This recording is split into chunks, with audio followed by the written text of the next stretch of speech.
शहीद police officer की बेवा और बेटा इंसाफ के लिए दर दर भटकने लगे, मगर कहीं से भी इनकी सुनवाई न हुई। पुलिस के आला अफसरान ने शहीद की फैमिली को बेयारो मददगार छोड़ दिया। शहीद की बेवा जायदा परवीन C110 न्यूज से गुफ्तगू करते हुए आपदीदा हो गईं। इनका कहना था कि मेरे भाइयों ने मुझे लूट लिया, मेरी एक एक चीज बेचकर खा गए। मेरे भाइयों वगैरह ने इतना जुल्म किया मुझ पे कि मैं बता नहीं सकती। मेरी हर चीज़ जायदाद वगैरह जो कुछ था उन्होंने लूट लिया, और जब हमने उसके खिलाफ आवाज़ उठाई तो हमारा कोई साथ देने वाला ही नहीं था। पुलिस वाले ना कुछ। हम इतने दरपदर हुए हैं, कितने दरपदर हुए हैं कि आप बता नहीं सकते। हम इतना पुलिस वालों के पास गए, पूरा रमज़ान हमारा पुलिस वालों के चक्करों में गया है, छोटे से लेके बड़े तक। किसी ने कोई हमारी सुनी नहीं। हमें कोर्ट से इंसाफ मिलेगा, हमें पुलिस वालों ने नहीं दिया। हम बहुत इनके पास गए, इन्होंने कुछ हमारी मदद नहीं की और मेरे बेटे को फंसाने की कोशिश की। हमें बस इंसाफ चाहिए। शहीद पुलिस ऑफिसर फखरे आलम के बेटे इमाम आलम ने पुलिस के रवैये से दिलबर्दाश्ता होकर अपने वालिद की शहादत पर सिंध पुलिस की जानिब से दिए जाने वाले लेटर को फाड़ कर फेंक दिया। इनका कहना था कि हमें अब इस लेटर की जरूरत नहीं। मैं AG सिंध और वजीर आला सिंध से दरख्वास्त करता हूँ कि हमारी पेंशन भी बंद कर दी जाए। मुझे मुख्तलिफ ज़राओं से धमकियाँ भी दिलवाई गई और मेरे काम करने वाली जगहों पर असला बरदार लोगों को भी भेजा गया, और अभी हाल ही में मेरे घर पर भी हमला हुआ था। तो उसमें अब इन्होंने इस तरह का सीन किया है, ये लोग हमारे घर पे आए हैं हमला करने, सही है ना, 14-15 अफराद। तो इन्होंने केस को मैनिपुलेट करके, सही है, SHO को इनका एक दोस्त निकल आया था फ़र्रुख शहरियार, जो साबिक SHO सरजानी था। तो वो इनके कोई भाई वगैरह या इनके भतीजे का कोई दोस्त वोस्त होगा, क्योंकि इनका कोई कारोबार वगैरह भी है चावलों का।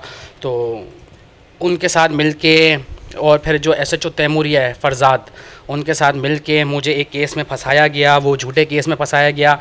वो इस तरह फंसाया गया कि ये लोग मेरे घर पे आए थे हमला करने, 14-15 अफराद। फिर मैंने 15 पे कॉल भी की, उसकी भी हिस्ट्री मौजूद है मेरे पास कि 15 पे फिर पुलिस आई, सही ना। फिर मैं थाने गया, सही ना, थाने में बैठ के हमने बातचीत की, सारी चीज़ें हुई।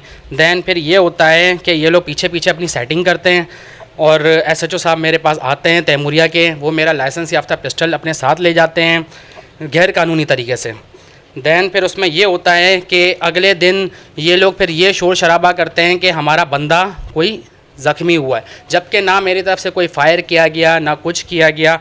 ये मुझ पे एक झूठा बुनियाद बना के एक केस में फंसाया गया। इतनी ज़्यादा दरखास्तें, सही है ना, मैंने एक एक अफसर का उसमें ऊपर नाम है, नीचे रिसीविंग है, ये सारी चीज़ें हैं।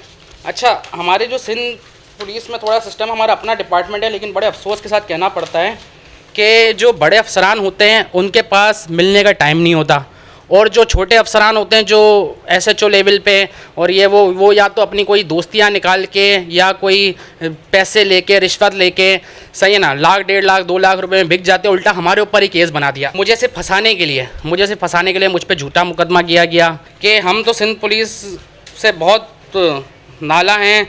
मतलब हमें इतना परेशान किया जा रहा है, 1 महीने से मुसलसल इतना परेशान किया जा रहा है कि हम आपको बता नहीं सकते हैं। मतलब मैंने एक एक जगह पे दरख्वास्त दी हैं, सारी चीज़ें की हैं, वो सारी चीज़ें तो इन्होंने कोई वो नहीं किया कि हमारा जायदादें थीं, ये लोग हमारी जायदादें खा गए, सारी चीज़ें वो कर गए, लेकिन इन्होंने हमारी एक नहीं सुनी। उल्टा मैनिपुलेट करके केस में मुझे ही फंसा दिया गया। जो मैंने इनके ऊपर केस किया है उसमें मुल्ज़िमान को उठाया भी नहीं जा रहा। वो FIR कटी हुई है, लेकिन वो FIR ये रही। मैं तो देखें ज़मानत लेकर हर चीज़ को फेस करने के लिए आगे आगे आया। ये मैंने इनके खिलाफ़ FIR कटवाई है, अभी तक मुल्ज़िमान को उठाया नहीं जा रहा। तो ये उन्हीं को फ़ायदा दिया जा रहा है, हर चीज़ में उन्हीं को फ़ायदा दिया जा रहा है। मेरा असला भी छुपा दिया गया कि मुझे एक केस में फंसा दिया गया और मेरा असला भी छुपा दिया गया। ये हर चीज़ में उन्हीं को फ़ायदा दे रहे हैं।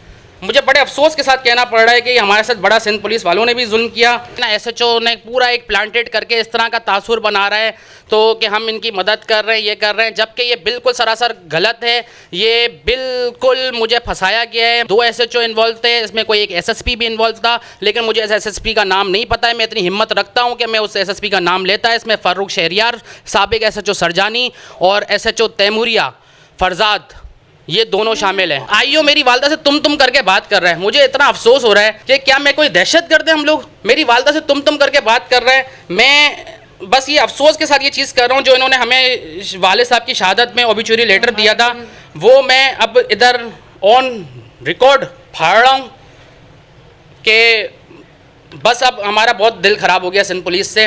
और मैं अब जो रिक्वेस्ट कर रहा हूँ वो एजी सिंध से और सीएम साहब से ये कर रहा हूँ कि हमारी पेंशन भी बंद कर दी जाए। हमें कोई ज़रूरत नहीं है, हम अपना खुद मैटर अल्लाह पे छोड़ते हैं। और ये रहा ओबिचुरी लेटर, और अब मुझे इसकी कोई ज़रूरत नहीं है, और ना ही अब हम बोलेंगे कि हमारा वालिद साहब सिंध पुलिस का कोई हिस्सा था।